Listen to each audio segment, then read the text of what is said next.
J&K bank associate and PO exam का free batch join करने के लिए पहले इंस्टॉल करें JKSSB online tutorial Android app from play store को इंस्टॉल करने के बाद ऐप को ओपन करिए। ओपन करने के बाद बैच पे क्लिक करिए। बैच पे क्लिक करने के बाद इस प्लस आइकन पे क्लिक करिए और यहाँ पर आपको बैच कोड प्लेस करना है और बैच कोड है जेके बैंक।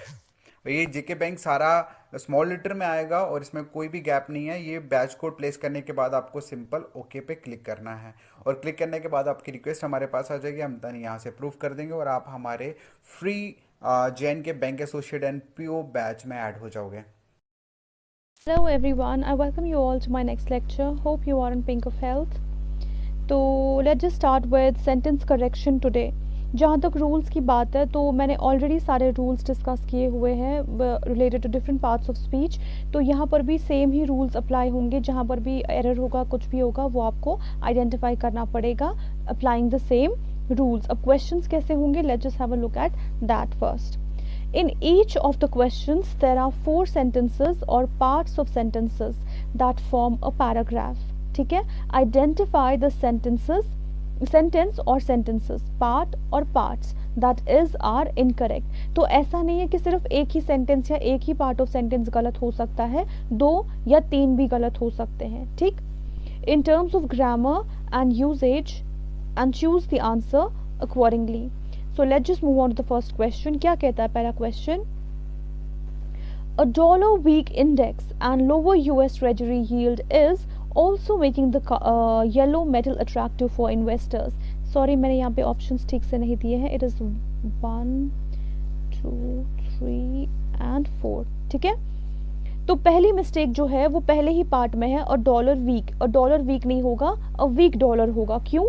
पहले आर्टिकल आएगा, फिर एडजेक्टिव आएगा और फिर नाउन आएगा। ठीक है, उसके बाद weak dollar index and lower US treasury yield. तो ये एक तो ट्रेजरी यील्ड है और वीक डॉलर है। दैट मीन्स नाउन क्या है? प्लूरल है। दो चीज़ों की बात की जा रही है, लेकिन इन्होंने जो वर्ब दिया है वो क्या दिया है? वो सिंगुलर दिया है। तो इज नहीं होना चाहिए, आर होना चाहिए। तो पहले में भी मिस्टेक है, दूसरे में भी मिस्टेक है। उसके बाद तीसरा देखते हैं, also making the yellow metal attractive for investors। ये ठीक है, इनमें कोई मिस्टेक नहीं है। तो क्या ऑप्शन होगा हमारा? C option will be correct. First and the second option has error in it. ठीक है, ये भी ये आपको पहले ही बताया गया है रूल्स में। आप वो वीडियो जाके देख सकते हो कैसे एडजेक्टिव के पहले नाउन यूज होता है या नाउन के पहले एडजेक्टिव किस केस में यूज होता है। ठीक है, एट्रीब्यूटिव, प्रेडिकेटिव, लेकिन यहाँ पे कौन सा पहले आता? एडजेक्टिव ही पहले आता, उसके बाद नाउन। अ वीक डॉलर ही आता। Fine, hope you understood. So let's just move on to the next question, जो क्या कहता है? Many such initiatives were taken up. देखो पहले ही इनिशिएटिव्स है, प्लूरल है, और वर्ब क्या है? वो भी प्लूरल है, तो ये ठीक है। Plural noun, plural verb. By China in their cities to reduce exposure to PM 2.5. PM 2.5 is a pollutant that produces morbidity, that means diseases from cardiovascular and respiratory diseases, and leads to premature death. Okay?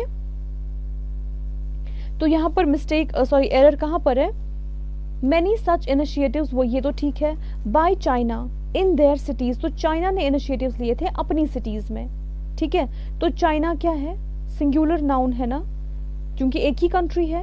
In their आएगा जब neutral gender की बात होती है। मैंने आपको कहा था अगर न्यूट्रल जेंडर में सिंगुलर नाउन है तो इट्स आएगा।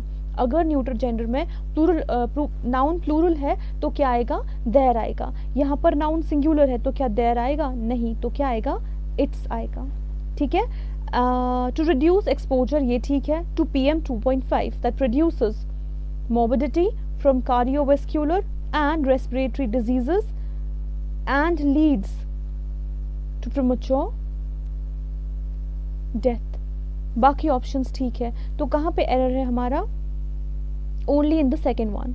इस वाले बी पार्ट इज करेक्ट, क्योंकि एक ही ऑप्शन में मिस्टेक एरर है, तो सिर्फ ये वाला ठीक होगा। ठीक, उसके बाद third one, Himachal Pradesh in any case has always. देखो हिमाचल प्रदेश सिंगुलर नाउन है ना, हैज यहाँ पर इससे रिलेटेड है, इससे ये इसका एंटीसीडेंट है।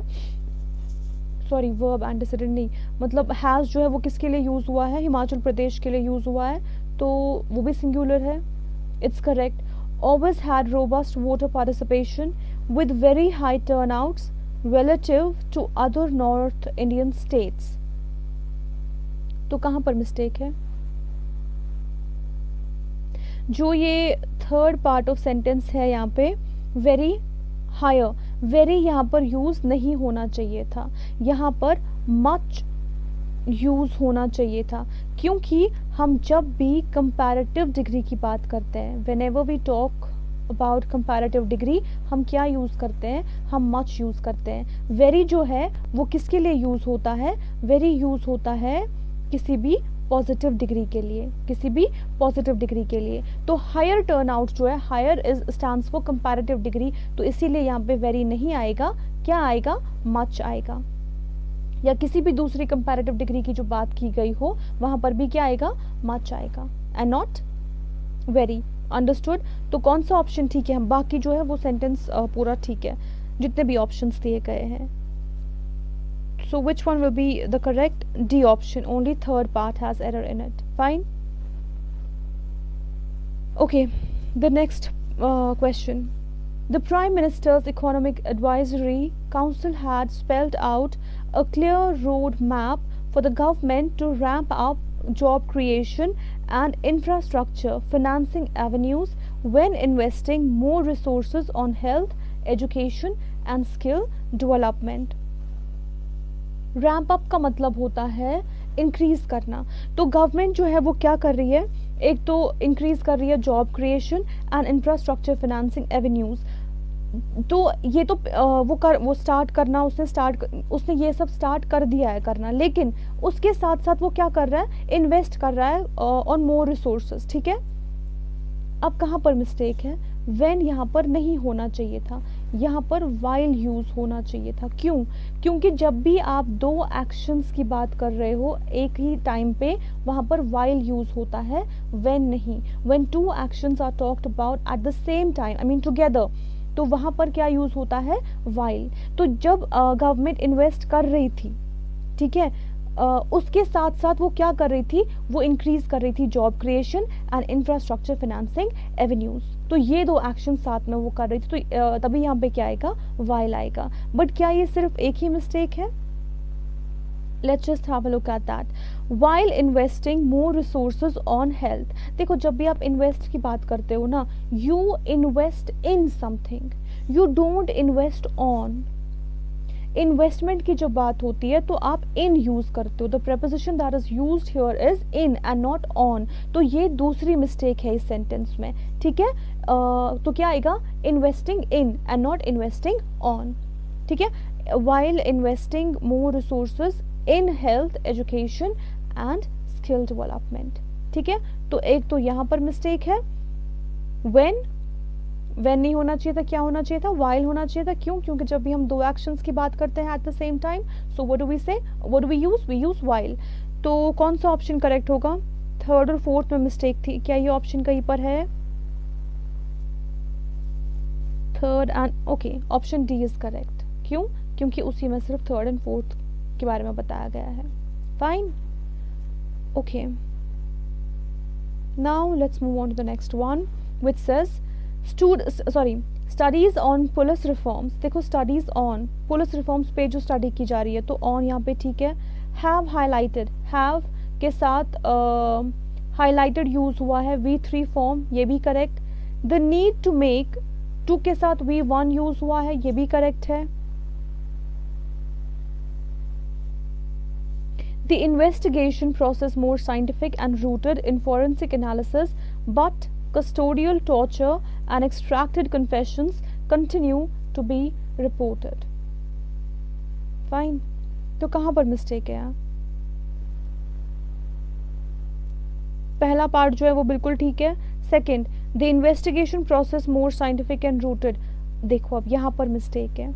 जब भी आप कंपैरेटिव डिग्री की बात कर रहे हो, ठीक है, देखो कोई पर्सन हो या कोई थिंग हो, हम जब भी किसी पर्सन या थिंग की क्वालिटी या डिग्री की बात करते हैं तो व्हाट डू वी डू, वो सेम लेवल का होना चाहिए, वो सेम स्केल पे होना चाहिए। तो अगर यहाँ पर मोर साइंटिफिक दिया गया है, ठीक है, हमें यहाँ पर भी मोर रूटेड ही लिखना है, हमें यहाँ पर भी comparative degree, same comparative degree का यूज करना है। आई यू गेटिंग मी? अब आप कहोगे कि इसी को क्यों चेंज करना है, रूटेड हम यहाँ पर मोर कैंसिल करते और रूटेड के हिसाब से साइंटिफिक लिखते।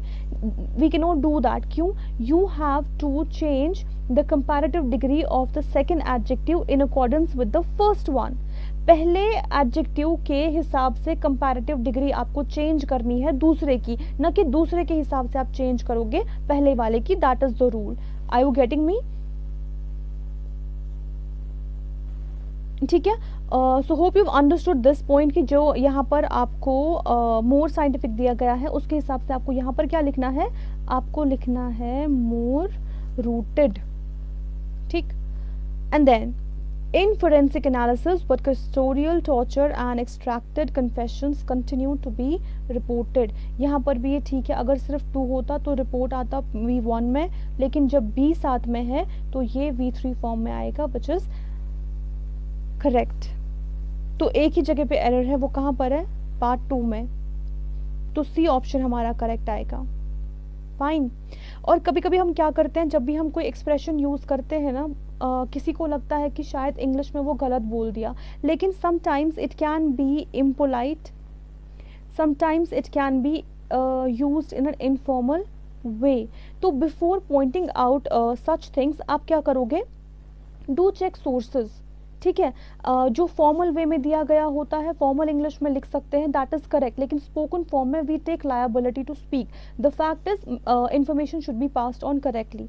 वो जो आप मैसेज पास ऑन करना चाहते हो वो करेक्टली पास ऑन होनी चाहिए। तो अगर आप इम्पोलाइट या इनफॉर्मल वे का यूज करते हो at times while speaking something, तो that can not be taken incorrectly. ठीक है। लेकिन जब आप लिखने के टाइम कुछ यूज करते हो वाइल राइटिंग समथिंग, उस टाइम पे you have to be 110% grammatically correct.